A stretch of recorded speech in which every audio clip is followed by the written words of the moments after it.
Hello, everyone, and welcome back to SpeakFlow Podcast. Today, we are going to explore one of the most important skills in English speaking development, how to think in English instead of translating in your mind.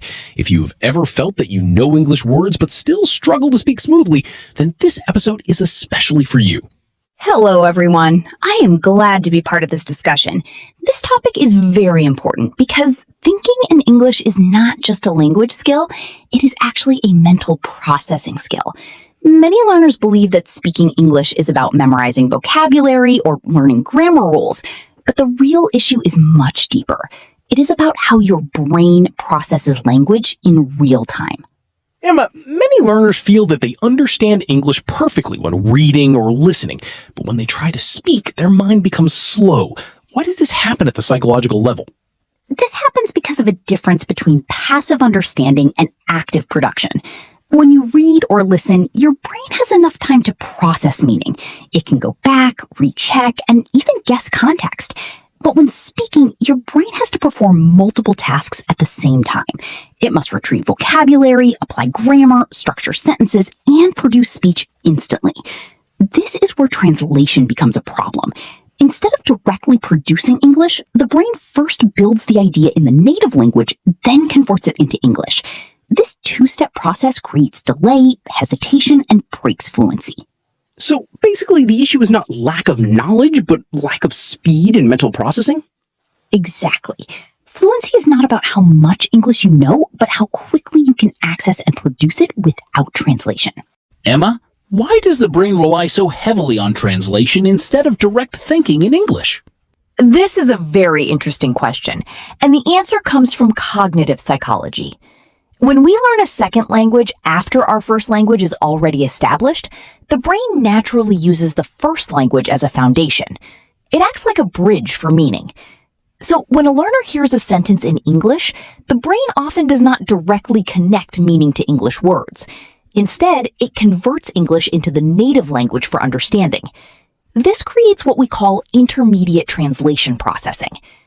The problem is that this bridge becomes permanent if the learner does not practice speaking regularly.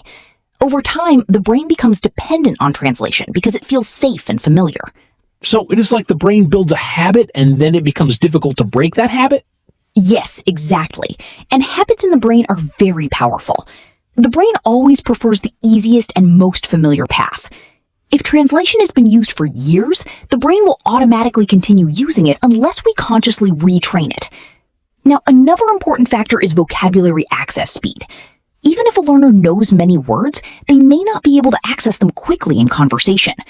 This creates hesitation, and hesitation reduces confidence, which further slows down speech. That means fluency depends on both mental structure and speed of recall? Yes, fluency is a combination of automatic thinking patterns, fast retrieval of vocabulary. Emma, now let's move to the most important part. How can a learner actually start thinking in English in real life? There are 3 scientifically aligned methods that can help retrain the brain gradually. The first method is direct labeling practice. This means you stop naming things in your native language in your mind and start attaching English words directly to objects, actions, and emotions. For example, when you see water, you think water. When you feel hungry, you think I am hungry. The key is consistency. This builds direct connection between thought and English vocabulary.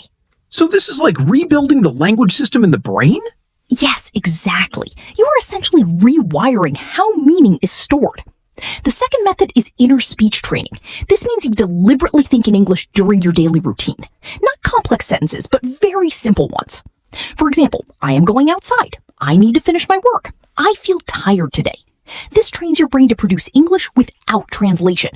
So even silent thinking in English is actually practice?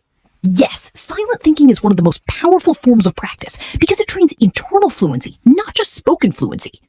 The third method is response delay elimination practice. This means you force yourself to respond quickly in English, even if your sentence is simple. The goal is not perfection, the goal is speed. That sounds challenging for beginners. It is challenging, but it is necessary because fluency is built by reducing hesitation, not by So to summarize today's discussion, thinking in English is not a natural talent, but a trained mental process. It requires breaking the habit of translation and building direct connections between thoughts and English. Yes, and this process takes time, but it is completely achievable. Every fluent speaker has gone through this transition from translation-based thinking to direct thinking in English. One important insight from today is that fluency is not created during speaking, but before speaking, in the mind. Exactly. Speaking is only the output. The real transformation happens in thinking patterns. Now we want to ask our listeners something very important. When you try to speak English, do you first think in your native language? If yes, then that is completely normal, but now you know what needs to be changed. Try observing your thinking process for one day and notice how often you translate before speaking. And if you are serious about improving your English, start practicing even 5 minutes of inner English thinking daily.